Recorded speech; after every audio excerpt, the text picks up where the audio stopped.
अस्सलाम वालेकुम, welcome to my channel. कैसे हैं आप लोग। आज की वीडियो में हम 6.4 स्टार्ट करने जा रहे हैं, लेकिन उससे पहले एक टेबल बनाना सिखाऊंगी मैं आपको, जिसमें हम कुछ हमारे स्पेसिफिक एंगल्स होते हैं उनकी वैल्यूज़ आपने याद कर लेनी है। ठीक है, वैसे तो जिनके पास फ्रैक्शन वाला कैलकुलेटर है वहाँ से ईजिली ये काम हो जाता है, लेकिन जिनके पास नहीं है उनके लिए मैं बता रही हूँ कि जो फ्रैक्शन में आंसर नहीं देता कैलकुलेटर, तो आपने किस तरह से वैल्यूज़ देखनी होती हैं। ठीक है, अच्छा थीटा हम लेंगे सबसे पहले कॉलम में, और यहाँ पे आपने ना थीटा की कुछ वैल्यूज़ ले लेनी है। इन्हें हम कहते हैं टेबल वैल्यूज़। 0 डिग्री ले लेना है आपने, 30 डिग्री ले लेना है, फिर 45 डिग्री, 60 डिग्री एंड 90 डिग्री। ठीक है, ये 5 टेबल वैल्यूज़ आपने ले लेनी है। इधर देखें तो आप साइन थीटा की वैल्यू फाइंड करना चाह रहे हैं, कॉस थीटा की और टेन थीटा की।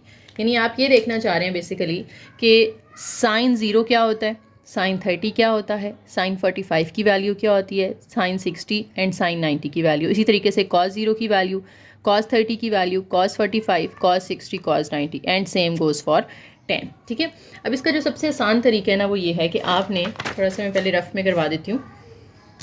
फर्स्ट जो रो है ना, इसमें आपने 0 से काउंटिंग शुरू करनी है।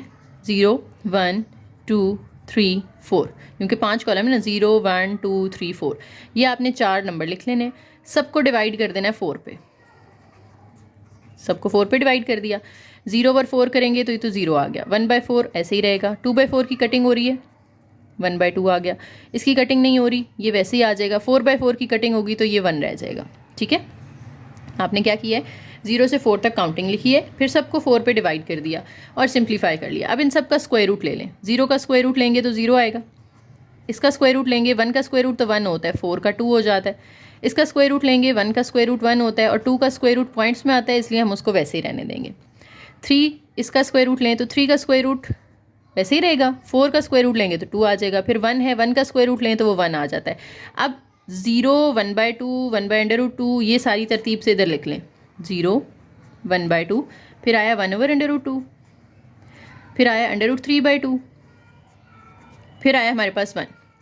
तो ये देखें बड़ी आसानी से हमने पहला पूरी रो फिल कर ली। यानी साइन 0 0 होता है, साइन 30 1/2 के इक्वल होता है, साइन 45 1/√2 के इक्वल होता है, साइन 60 √3/2 के इक्वल होता है, साइन 90 जो है वो 1 के इक्वल होता है। यही चीज़ आप कैलकुलेटर से भी देख सकते हैं। देखें, अगर मैं कैलकुलेटर, ये लिखा हुआ है साइन कॉस 10, ठीक है, ये साइन प्रेस करके 0 प्रेस करूँ ना तो साइन 0 का आंसर देखिए मुझे 0 मिल गया। अगर मैं इसी तरह से साइन के बाद 30 लिखूँ तो मुझे 1/2 मिल जाएगा। तो ये देखें साइन 30 1/2। फिर साइन 45 लिखें तो ये कैलकुलेटर देते हैं √2/2। इसको ना आपने 1/√2 करना, तो इन्होंने रैशनलाइज करके कैलकुलेटर ने हमें आंसर दिया है, लेकिन हम ये वाला यूज़ करते हैं 1/√2, रैशनलाइज नहीं करते। ठीक है, फिर साइन 60 निकाल लें, साइन 60 √3/2 आ जाएगा। फिर आप साइन 90 निकाल लें, वो 1 आ जाएगा। तो जिनके पास तो ये फ्रैक्शन वाला कैलकुलेटर है उनको टेबल याद करने की ज़रूरत नहीं है, बस ये 45 वाली याद रखें कि कैलकुलेटर हमें √2/2 देता है, हमने 1/√2 यूज़ करनी है। ठीक है, आंसर तो सेम ही आता है वैसे, लेकिन हम ये वाली यूज़ करते हैं। ठीक है, कॉज की वैल्यूज़ की बारी आ जाती है। जब साइन की आपने निकालनी है ना तो कॉज को इसका उलट लिख देना। जो आखिरी 1 है आखिर से लिखना शुरू करें। 1 लिख लें पहले, 1 से पहले जो आ रहा है फिर वो लिख लें √3/2, फिर उससे पहले जो आ रहा है वो लिख लें 1/√2, फिर उससे पहले जो आ रहा है 1/2, और जो 0 सबसे पहले आ रहा है वो एंड पे चला जाएगा। ठीक है, तो उल्टी तरफ आपने उल्टी साइड से लिखना शुरू करना है, बैकवर्ड, तो ये कॉज थीटा का भी फिल हो जाएगा। अब 10 का हमने एक फॉर्मूला पढ़ा था, अगर आपको याद हो, कि जो tan थीटा इक्वल होता है वो इक्वल होता है sine theta over cos theta के। ठीक है, तो अब साइन ओवर कॉस को डिवाइड करते जाएं तो tan आ जाएगा, यानी 0/1 करें तो 0 आ जाता है। इन दोनों को डिवाइड करेंगे तो 2 2 से कैंसिल हो जाएगा, ऊपर 1 नीचे √3 रह जाएगा। इन दोनों को डिवाइड करें तो ये पूरे पूरे कैंसिल हो जाएंगे क्योंकि सेम है, तो यहाँ पे सिर्फ 1 रह जाएगा। इन दोनों को डिवाइड करें तो नीचे वाला 2 2 कैंसिल होगा, ऊपर √3 रह जाएगा और नीचे 1 रह जाएगा। नीचे 1 लिखना ज़रूरी नहीं है। इनको डिवाइड करें तो 1/0 आता है, 1/0। अब मैथ में ना 0 से डिवाइड नहीं किया जा सकता, इसका आंसर आता है अनडिफाइंड, जिसको हम इस तरह से लिखते हैं, इन्फिनिटी का साइन लगा देते हैं, इसको पढ़ते हैं इन्फिनिटी। यानी tan 90 जो है वो एग्जिस्ट नहीं करता, उसका आंसर एग्जिस्ट नहीं करता, वो इन्फिनिटी होता है। इसकी जगह पे हम क्या लगा देंगे, इन्फिनिटी। ठीक है, यानी आप मैथ में ना कोई भी नंबर है, ज़रूरी नहीं है कि 1 है, कोई भी नंबर है, अगर आप उसको 0 से डिवाइड करेंगे तो वो इन्फिनिटी आएगा, ठीक है। अच्छा, अब हम एक्सरसाइज शुरू करते हैं, और एक्सरसाइज का जो पहला सवाल है, कोई क्वेश्चन नंबर 1 है हमारे पास, हमने sin 30 की वैल्यू बतानी है, लेकिन उन्होंने कहा है कि आपने विदाउट कैलकुलेटर बतानी है। पेपर में वैसे आपके पास कैलकुलेटर होगा तो आप यूज़ कर सकते हैं, कोई मसला नहीं है, वहाँ आपके सर पे थोड़ी खड़े होंगे कि आपने कैलकुलेटर यूज़ नहीं करना है इस क्वेश्चन में। लेकिन यहाँ पे हम टेबल को देख के ज़रा करते हैं। देखिए sin 30 आपने बताना है, तो ये साइन है और 30 के नीचे sin 30 की वैल्यू आ रही है 1/2, तो बस आपने यहाँ पे लिख देनी है 1/2, ठीक है। और कैलकुलेटर से कैसे, मैंने अभी आपको पहले बताया भी है, आपने साइन प्रेस करना है, 30 प्रेस करना है, इक्वल, तो आपके पास 1/2 आ जाएगा। इसी तरीके से cos 30, तो cos के सामने 30 के नीचे √3/2 आ रहा है, इसकी वैल्यू भी आ गई। tan π/6, अच्छा π/6 रेडियंस में दिया हुआ है ना, आप इसको डिग्रीज़ में कर सकते हैं, यानी π/6 को डिग्रीज़ में करने के लिए आप 180/π से मल्टीप्लाई करेंगे, π कैंसिल हो जाएगा, 180/6 करेंगे तो वो 30 डिग्री आ जाएगा, ठीक है। अब tan 30 आपने देखना है, tan के सामने 30 के नीचे क्या आ रहा है 1/√3। इसी तरह से tan 60, तो tan के सामने 60 के नीचे हमारे पास आ रहा है √3। फिर सीकेंट 60, सीकेंट जो है वो cos का रेसिप्रोकल है ना, तो cos 60 हम देखते हैं क्या है, cos 60 है 1/2, तो सीकेंट इसका रेसिप्रोकल होके 2/1 आ जाएगा, तो 1/2 का रेसिप्रोकल क्या हो जाएगा 2/1। लिख लें यहाँ पे कि ये 1/cos 60 के इक्वल होगा, cos 60 की वैल्यू 1/2 होती है, तो उसका रेसिप्रोकल करके 2/1 आ जाएगा। इस तरह से cos π/3 हमने ऊपर भी देखा कि π/6 30 के इक्वल होता है, जैसे कैसे कन्वर्ट किया था हमने 180/π से मल्टीप्लाई करके, इसको भी 180/π से मल्टीप्लाई करेंगे तो ये 60 डिग्री आ जाएगा। और cos 60 हमने अभी देखा था ऊपर क्या आ रहा था 1/2 आ रहा था। इसी तरीके से नेक्स्ट है cot 60, cot जो है ये देखें किसका रेसिप्रोकल होता है, इसको हम 1/tan 60 लिख सकते हैं ना। अब tan 60 को अगर आप टेबल से देखो तो tan के सामने 60 के नीचे √3 आ रहा है, तो √3 का रेसिप्रोकल क्या होगा 1/√3, क्योंकि आप 1/tan पुट करना है ना आपने। इस तरह से sin 60, तो sin के सामने 60 के नीचे √3/2 आ रहा है। सीकेंट 30, सीकेंट को आप कह सकते हैं 1/cos 30, क्योंकि ये cos का रेसिप्रोकल होता है, तो cos 30, cos के सामने 30 के नीचे आ रहा है √3/2, जब आप इसका रेसिप्रोकल करोगे तो 2/√3 आ जाएगा, ये इसका आंसर आ गया। अब कोसीकेंट जो है ये किसका रेसिप्रोकल होता है साइन का, तो साइन 30 1/2 है, कोसीकेंट 30 2/1 हो जाएगा, और नीचे 1 अगर आप नहीं भी लगाते तो कोई मसला नहीं है। साइन 45 1/√2 है, cos π/4 को अगर आप 180/π से मल्टीप्लाई करें ना तो ये भी 45 ही बनता है, ठीक है। तो cos 45 जो है वो हमारे पास टेबल से अगर देखा जाए तो 1/√2 के इक्वल होता है। ओके, नेक्स्ट क्वेश्चन नंबर 2 में हमें कुछ वैल्यूज़ फाइंड करनी है एक्सप्रेशंस की। पहला एक्सप्रेशन है हमारे पास 2 sin 60 cos 60, 2 as it is, इधर आपने sin 60 की वैल्यू पुट कर देनी है, इधर cos 60 की। टेबल से याद की हुई हैं तो वो पुट कर दें, वरना आप यहाँ से निकाल सकते हैं। इस तरह से sin 60 हमारे पास आता है √3/2। इसी तरीके से cos 60 निकालना है तो cos और इस तरह से 60 लिखें तो आपके पास इसकी वैल्यू आ जाएगी 1/2।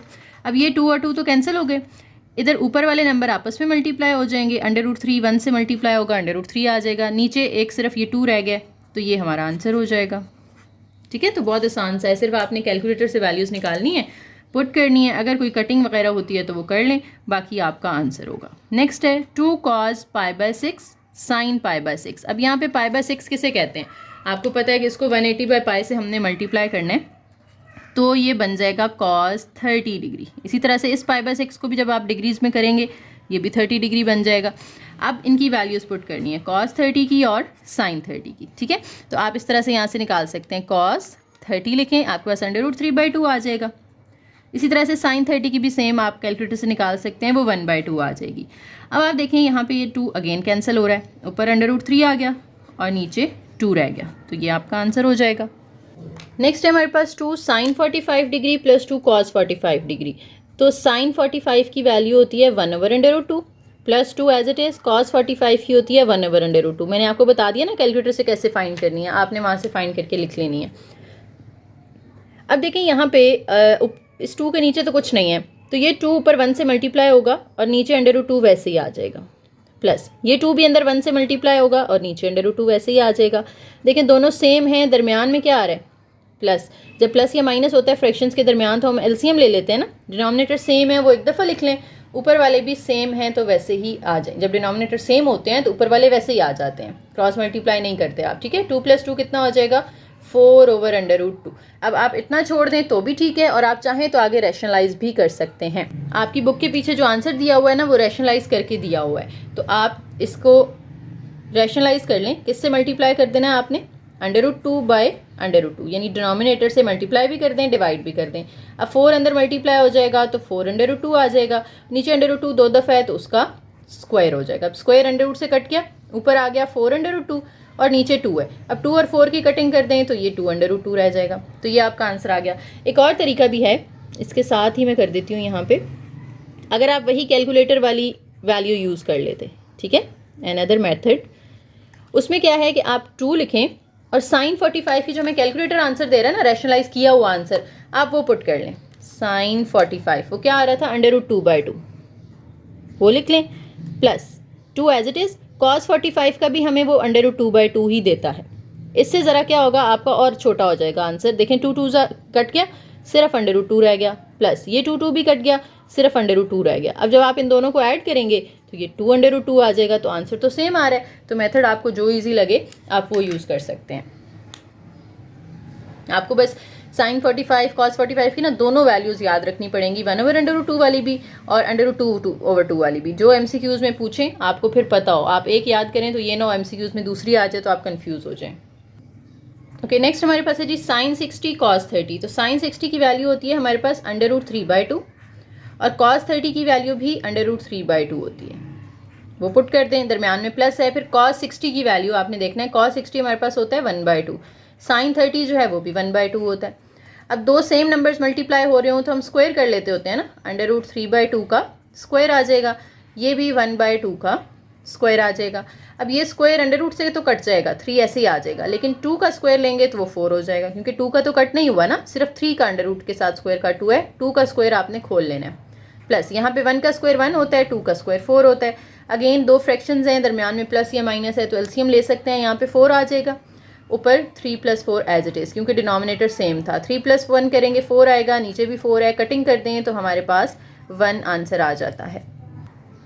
ओके जी, नेक्स्ट फिफ्थ पार्ट में भी cos 60 cos 30। cos 60 की वैल्यू हमारे पास होती है 1/2 और cos 30 की वैल्यू होती है √3/2, दरमियान में माइनस है। फिर sin 60 की वैल्यू, sin 60 √3/2 होता है और sin 30 1/2 होता है। और ये दोनों आपस में मल्टीप्लाई हो रहे हैं, ऊपर वाले आपस में मल्टीप्लाई होंगे, √3 आ जाएगा, नीचे 2 2s are 4, माइनस ये भी ऊपर वाले आपस में मल्टीप्लाई होंगे, √3 2 2s are 4। देखें दोनों सेम है, एक पॉजिटिव है एक नेगेटिव है, तो इनको आप कैंसिल कर दें तो हमारे पास 0 आंसर आ जाएगा। नेक्स्ट देखें जी 6 पार्ट में, ये 4 के जैसा ही है, बस प्लस की जगह माइनस आ गया। sin 60 cos 30, sin 60 था √3/2, cos 30 भी √3/2, माइनस cos 60 1/2 था, sin 30 भी 1/2 था। अब दोनों को मल्टीप्लाई करेंगे तो √3/2 का स्क्वायर आ जाएगा, यहाँ पे 1/2 का स्क्वायर आ जाएगा, इधर 3/4 बनेगा, ये 1/4 बनेगा। एलसीएम लें, ऊपर 3 - 1 नीचे 4, जब आप सिंप्लीफाई करेंगे तो ये 2/4 होगा। जब आप कटिंग करेंगे तो हमारे पास आंसर 1/2 आ जाएगा। ठीक है, सेम वही है, बस वहाँ पे प्लस था तो 3 + 1 4 हो गया था, यहाँ पे 3 - 1 आ गया।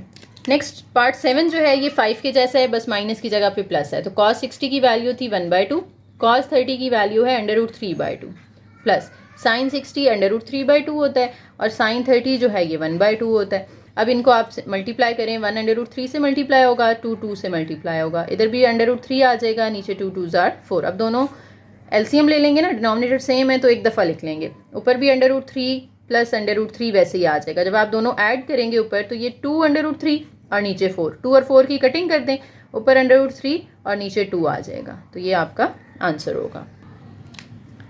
तो यहाँ पे जी 10 π/6 cot π/6 + 1। अब π/6 को अगर आप डिग्रीज में करें ना तो ये 30 डिग्री होता है। क्या करना है आपने, इसको 180/π से मल्टीप्लाई करना है, π से कट जाएगा, 6 3s are 18 तो 30 आ जाएगा। इसी तरह से ये π/6 जो है ये भी क्या बन जाएगा, 30 डिग्री बन जाएगा, +1। अब tan 30 की जो वैल्यू होती है वो हमारे पास होती है 1/√3। cot 30 इसका रेसिप्रोकल होगा ना, तो वो √3/1 हो जाएगा, क्योंकि जो tan की वैल्यू है cot उसका रेसिप्रोकल होता है, क्योंकि एंगल दोनों का सेम है, +1 आ जाएगा। अब ये मल्टीप्लाई हो रहे हैं तो इनकी कटिंग हो सकती है, ऊपर नीचे ये कट कर दें, इधर सिर्फ रह जाएगा 1 और नीचे भी 1, तो नीचे 1 लिखना ज़रूरी नहीं है, प्लस ये वाला भी 1 है तो 1 + 1 करें तो हमारे पास क्या आ जाता है, 2 आ जाता है। ये आपका आंसर है। नेक्स्ट क्वेश्चन नंबर 3 की स्टेटमेंट है if sine pi by 4 and cos pi by 4 हम कहते हैं 45 को, तो साइन 45 कॉस 45 दोनों की वैल्यू सेम होती है 1/√2। आपने क्या फाइंड करना है, आपने इस एक्सप्रेशन की वैल्यू फाइंड करके दिखानी है। तो हम यहाँ पे वैल्यू पुट कर देते हैं 2 एज इट इज। साइन 45 उन्होंने हमें बता दिया है 1/√2 है, और कॉस 45 जो है ये भी 1/√2 है। अब इनको मल्टीप्लाई करें, ये ऊपर आ जाएगा 2 1 ज़ा 2/√2 माइनस 2 1 ज़ा 2/√2। अब देखें दोनों सेम है, एक पॉजिटिव है एक नेगेटिव है, तो प्लस माइनस में आप इनको कैंसिल कर दें, आपका आंसर 0 आ जाएगा।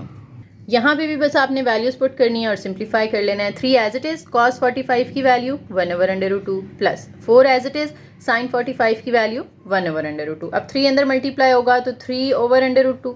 3 सिर्फ ऊपर मल्टीप्लाई होगा क्योंकि इसके नीचे 1 है ना, तो 1 जब इससे मल्टीप्लाई करेंगे तो नीचे कोई चेंज नहीं आएगा, सिर्फ ऊपर मल्टीप्लाई करना है। 4 1 ज़ा 4/√2। अब देखें डिनोमिनेटर दोनों का सेम है, तो एलसीएम लेंगे, ये एक दफ़ा आ जाएगा, ऊपर 3 + 4 तो ये इक्वल आ जाएगा 7/√2। अब आप चाहें तो इसको रैशनलाइज कर लें, रैशनलाइज कर लेंगे तो ज़रा बेहतर है। √2 से मल्टीप्लाई भी कर दें, डिवाइड भी कर दें। जब नीचे 2 होते हैं ना तो हम साइन चेंज करके मल्टीप्लाई डिवाइड करते हैं, लेकिन जब एक ही नंबर है तो उसी से मल्टीप्लाई भी कर दो डिवाइड भी कर दो। अब ये ऊपर आ जाएगा 7/√2, नीचे ये दोनों जब मल्टीप्लाई होंगे तो इनका स्क्वायर बन जाएगा। अब स्क्वायर √2 से काट दें, ऊपर 7/√2 और नीचे सिर्फ क्या रह जाएगा, 2 रह जाएगा, तो ये आपका आंसर होगा। ओके जी, लास्ट क्वेश्चन है हमारे पास 5 एज इट इज कॉस 45 की value 1/√2 minus 3 as it is sine 45 1/√2। 5 को अंदर मल्टीप्लाई कर दें, 5/√2 बन जाएगा और ये 3/√2। अगेन फ्रैक्शंस हैं, प्लस या माइनस हो दरमियान में, तो एलसीएम लिया जाता है। दोनों का एलसीएम क्या आएगा, √2, क्योंकि सेम नंबर आ रहा है नीचे, ऊपर वाले भी सेम ऐसे ही आ जाएंगे। 5 - 3 करेंगे तो ये आएगा 2/√2। जब नीचे अंडर है तो अब इसको आप रैशनलाइज कर लें, मल्टीप्लाई भी कर दें √2 के साथ, नीचे डिवाइड भी कर दें, ठीक है। ओवर के नीचे जब स्क्वायर रूट आ रहा होता है फिर हम रैशनलाइज कर लेते होते हैं, तो यहाँ पे ऊपर आ जाएगा 2/2 और नीचे √2 2 दफ़ा है तो इसका स्क्वायर बन जाएगा। अब ऊपर वाला तो एज इट इज़, नीचे स्क्वायर जब आप कैंसिल करेंगे तो ये 2 रह जाएगा, 2 से काट दें तो सिर्फ रह गया हमारे पास √2 और यही हमारा आंसर हो जाएगा। एक्सरसाइज आपकी कंप्लीट हो गई है, आसान सी थी, कोई ज़्यादा मुश्किल चीज़ नहीं थी इसके अंदर। उम्मीद है आप लोगों को सारी बातें समझ में आ गई होंगी। वीडियो पसंद आई हो तो लाइक करें, शेयर करें, चैनल को ज़रूर सब्सक्राइब कीजिएगा और एक प्यारा सा कमेंट करके जाइएगा। थैंक यू, अल्लाह हाफिज़।